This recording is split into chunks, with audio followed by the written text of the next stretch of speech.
Hello guys, I'm Roosevelt, and in this episode of Flyer Design Blog, we'll be showing you how I designed this flyer in Adobe Photoshop. I'll show you the elements used, the images, concept behind. So without wasting much time, let's get started. So I have my worksheet here, and the size of the worksheet is 2000 pages by 2000. So by doing this, you have a square worksheet. Okay?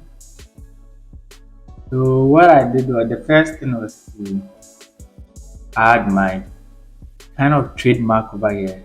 Most of my designs have this thing beneath the side. So I added my trademark. Then what I also did was I created a rectangle. It doesn't start from the middle though, it's a bit off from the middle.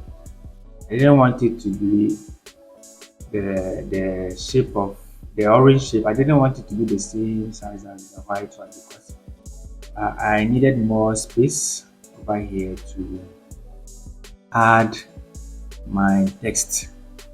That's why I pushed the orange rectangle here left a little bit. So after adding the rectangle, I just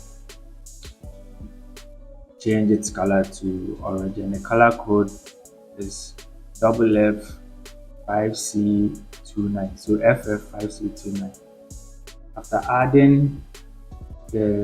After changing the color of my rectangle, I then imported my pattern. So this is how the pattern looks like. Let's see. So this is the pattern. This is how the pattern looks like. So what I did was I changed its blend mode to multiply. Then I clipped it. So let's see. At first it was like this. So I had to clip it into my orange shape. So I just right click and then select create clipping mask. And then I clipped it into my orange shape. And what I did next was I changed its blend mode from normal to multiply.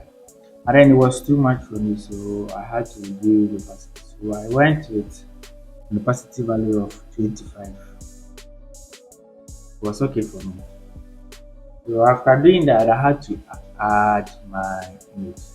So I cut this image out from the images I showed you earlier on. Then I placed it here. But then after adding just this image, I noticed it looks a bit raw, so I had to spice it up by, let's say, adding my pepper and then my cheeto. But before I do that, this image looks so flat, so I had to add some kind of shadow to the image over here. So I added this shadow over here, create contrast between the plate over here and then the background. After doing that, I went ahead to cut out my pepper and then the shito.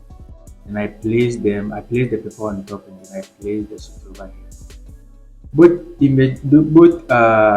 shito and the pepper also, I added shadows to them just to create contrast. So that's the shadow for the pepper, and then here with the shadow for the shito too as well. So that I grouped this and then named them fruits, so that my fruit is in this group over here. So what I did was adding my food image and then the pepper and then the shito. I went ahead and then started adding my main text. So I added this which is delicious banku and tilapia. So I added my text and then I changed. They are the same. These texts have the same. Yeah, they are all of the same font. They are all Adobe Clean. And then with the delicious, I used Adobe Clean regular. And then with the banku and tilapia, I used it's the same Adobe Clean, but then I used the bold version of Adobe Clean.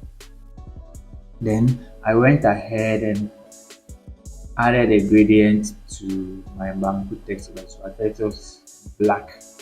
So I went ahead and then added an orange yellow, like an orange yellow color, an orange yellow gradient to it. I grouped it and named it empty, which is main text. So I went ahead to add my text, which is uh, we take orders and do deliveries. After adding this one, I went ahead to add a call to action. So the call to action says order yours today.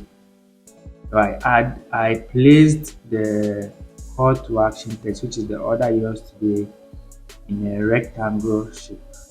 I just created a rectangle and then I curved the corners a little bit just to match the curves in the text. So I did that. Then I grouped this and named it order yours today. So after adding these things, I needed to add the logo. So I added their logo right there, which is Jake Special. And after adding the logo, I went ahead to add their contact details. But then you could see that after adding the text and then the icons for the contact details, they are all in white. So the text are in white, so you can't really see the text over here. So I went ahead and added a rounded rectangle. I rounded the corners. I added this rounded rectangle shape over here so that the details over here will be visible. That's the location and then the contacts. So you can add the contacts here and then you can add the location here and also add the contacts. Now we have our social media details ready. So I grouped all my text into one and then named it info, which is information. So I know that those groups contain my information. And then still the design we're looking it was okay, but then I still had to uh, spice it up again. So what I did was I added other elements to it. So I went ahead and then added this kind of food elements. So if you see that way, these elements you normally see it on food flyers. So I went ahead and added these ones just to spice up my flyer design. So I was okay and then satisfied with these additional elements that I added to my image. So you can see pepper in it, you can see tomato, sliced tomato, you can see tomatoes too as well. You can also see leaves in it. So I think with this I was good to go. So with my flyers, I have this kind of style that I normally use. So when you check with my flyers, when you check at the tops, it looks like there is some kind of slight reflection over there. So I then added my effects over there. So this is the design without my effects. And then after adding the effect, you see that there is some kind of I think some shiny reflection a little bit over here at the top. And for me, it makes my designs looks nice to me. So I always add those this kind of effect to my designs. Maybe you might be wondering what's in that effect. It's just shadows. This is the shadow just to darken it, to darken the outer parts, the outer parts, the outer parts of the design. And this is the shiny thing at the top. It's just I selected my pencil and then changed its foreground to color to white, and then I created. I used the brush to create a white brush, and then I just place it at the top and reduce its opacity. So, by doing that, I also have this color balance in the effect, and I also have this how do you even call it, the curves. But then with the curves, it depends on the kind of flyer that I'm using. So if you see that with this, which I didn't use the curves because I thought I wasn't making any difference here. So, okay, guys. So I've come to the end of this episode's flyer design breakdown. If you like this video and want to see more, kindly like, comment, and also share with others.